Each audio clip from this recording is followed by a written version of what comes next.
Hey everybody, it's Calvin the Go here, and I'm here discussing One Piece chapter 1063, The Only Family I've Got. And I'd really appreciate if everyone here can give me a like, share, and subscribe so we can spread the news and build a community over here.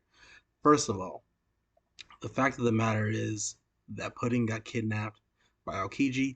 Last week's chapter, I kind of was discussing the possibilities. Maybe Aokiji and maybe Shiryu, Lafitte, someone like that came, infiltrated, tried to get a rubbing of the poneglyph, stole Pudding so they can get access to reading the poneglyphs as well.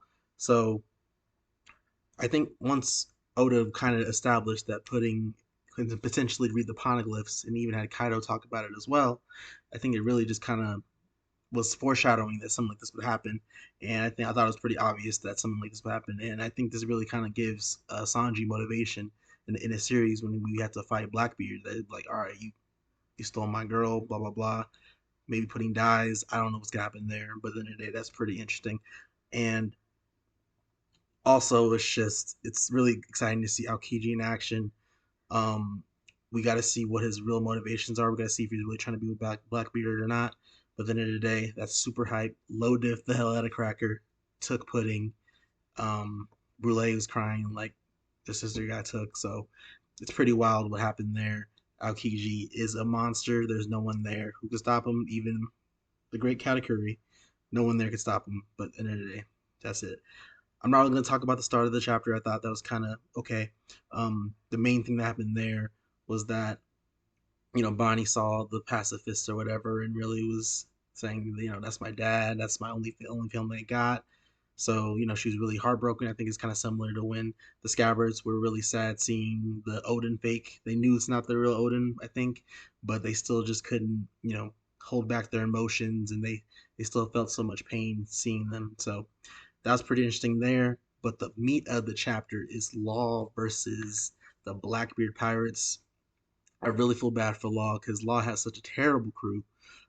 He has no help there. He's literally like 2018 LeBron carrying his team to the finals just to just to lose to a super team, and the super team is the Blackbeard Pirates, right?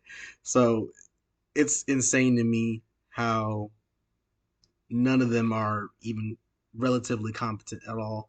I wonder what Oda's reasoning is for giving Law such a garbage crew. Like this is literally one of the worst crews I've ever seen. One of the worst supporting casts I've ever seen for like a captain or in anything in any anime. I think they are just the worst. Like they don't do anything. They literally just sit there, cry, "Captain, save us," and then just do nothing. So Law getting attacked by Von Augur, getting attacked by Burgess, getting attacked by everyone, and then Blackbeard's coming up with Doc Q and Stronger, and it's just like, hey, we're gonna fight. I'm gonna take your poneglyphs, and that's tough because what's gonna happen here with Law? It's really hard to say because at the end of the day, Law has no help here. He's looking like he's trying to fight. If anything, if I was him, I'd try to leave because there's no way you can actually win this battle. He has really great maneuverability and escapability with his double fruit. So if I was him, I would just be trying to dip because there's no way that he thinks that he actually can win this battle. But he probably is feeling really good after being a part of the defeat of Big Mom, being a part of the fight with Big Mom and Kaido together. So I'm sure he's feeling himself in terms of his power.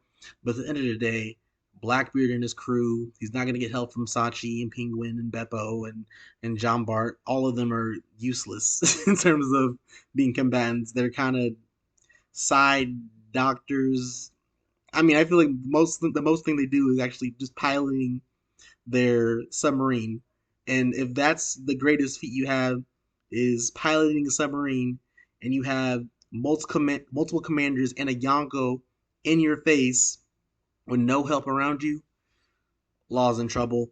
Um, I don't think he dies here just because of Oda's style. I think it's really hard for me to see a main character like Law dying, especially because of how popular he is and how many people love Trafalgar D. Water Law.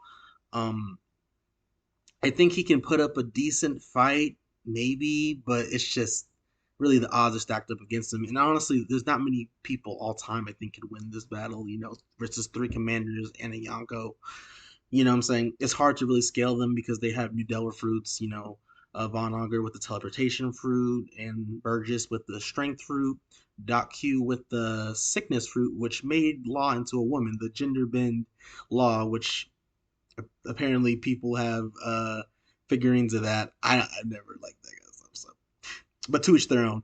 But at the end of the day, that's really interesting. I wonder what kind of things we'll be able to see with Doc Q's power, and that's definitely going to be Chopper's matchup, and Usopp is definitely going to be Von Augur's matchup. And I think Frankie is going to fight Jesus Burgess. It just seems like I kind of get those vibes with him. You know, he's a wrestling type guy, and you know, I they just seem to have that kind of synergy, in my opinion. But it's really crazy to think what's going to happen next. Blackbeard is really taking the forefront in these recent chapters, and it's really exciting. I wonder if Sword and all those guys are going to try to raid Hachinosu together. I know Helmeppo wants to get his boy back, and I wonder if there's going to be kind of like a pseudo God Valley incident. Maybe not as big, but maybe Sword will help the Straw Hats because the Straw Hats need to try to say pudding, and there's a law, there might be law involved, and Kobe, what I'm saying. So there's a lot of friends that the Straw Hat Pirates have had involved in this battle, and I wonder if they're all going to collaborate and talk about the Rocky Port incident. I think we should get a Rocky Port incident flashback because this is something that Oda's been kind of teasing for a long time, and we never really got much explanation on that. But yeah, I really appreciate you guys watching the video. It'd be really good if you guys would like, share, and subscribe. And this was my One Piece chapter 1063 review. This is Calvin the Goat signing out. Have a good day, guys.